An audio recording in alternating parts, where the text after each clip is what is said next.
చందమామ కథ. కాకి చేసిన నేరం. బ్రహ్మదేవుడు భూమి ఆకాశాలను, భూమిపైన జీవరాశులను, నవధాన్యాలను సృష్టించిన అనంతరం మానవులు సుఖంగా బ్రతకసాగారు. అయితే వారికి సృష్టిలో కొన్ని లోపాలు కనిపించాయి. ఋతువుల మార్పు వల్ల వారికి ఇబ్బందులు కలిగాయి. వారికి ఆహారంగా పనికి వచ్చే మొక్కలన్నీ ఏకసాలువి కావటం చేత వాటిని ఏటా నాటవలసి వచ్చింది.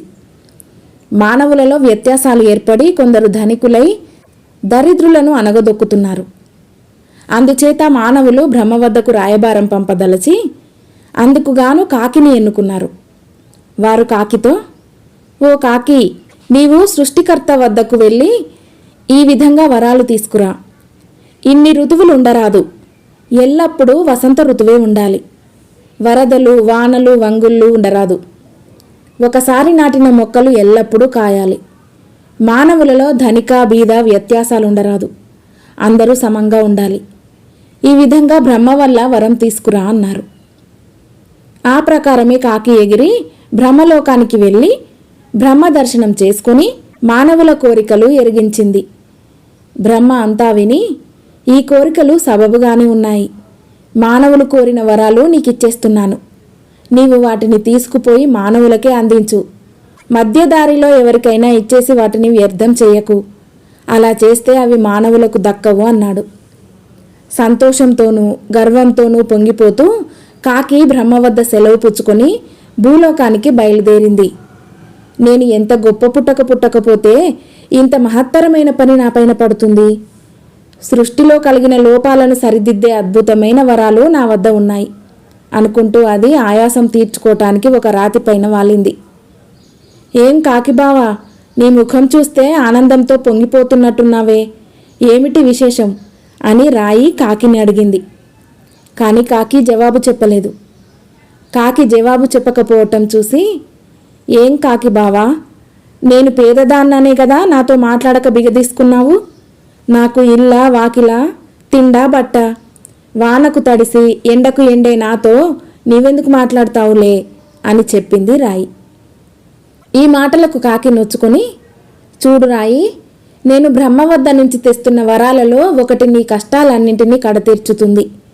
భూమిపైన ఇక ముందు ఇన్ని ఋతువులుండవు. ఎప్పుడూ ఒకే ఋతువు ఉంటుంది, వసంత ఋతువు.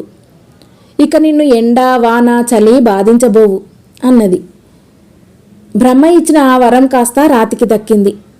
అందుచేతనే ఆనాటి నుంచి ఈనాటి వరకు రాళ్ళు ఋతువుల మార్పుకు చలించవు. అవి చలికి వనకవు, వాటికి ఉక్కపోయదు, జలుబు చేయదు. ఆ తర్వాత కాకి రెక్కలు ఆడించి ఎగురుతూ వెళ్ళి ఒక మొక్క పైన వాలింది. ఏం కాకి బావా, ఏదో గొప్ప పని మీద వెళ్తున్నట్టున్నావే, ఏమిటి విశేషం అన్నది మొక్క. కాకి జవాబు చెప్పలేదు. స్నేహితుడివి గదా అని పలకరిస్తే ఎందుకు నాయనా అంత గర్వం?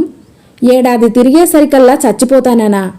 స్నేహం ప్రధానం కానీ ఆయువు ప్రధానం కాదు, ఏమనుకున్నావో అన్నది మొక్క. ఈ మాటకు కాకి నొచ్చుకొని, చూడు మొక్క, నేను బ్రహ్మ వద్ద నుంచి నీకు పనికి వచ్చే వరం ఒకటి తెస్తున్నాను.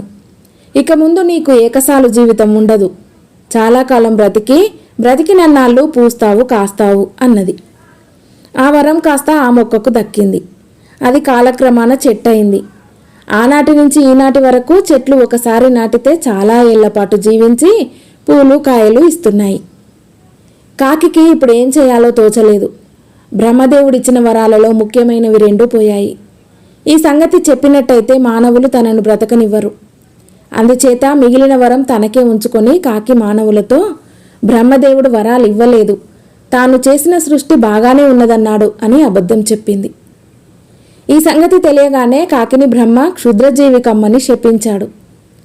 అందుచేత కాకులలో ఈనాటికి వ్యత్యాసం లేకపోయినప్పటికీ అవి క్షుద్రజీవులుగా బ్రతుకుతున్నాయి. వాటిని చూసి మనుషులు అసహ్యపడతారు. వాటిని ఎవరూ పెంచరు.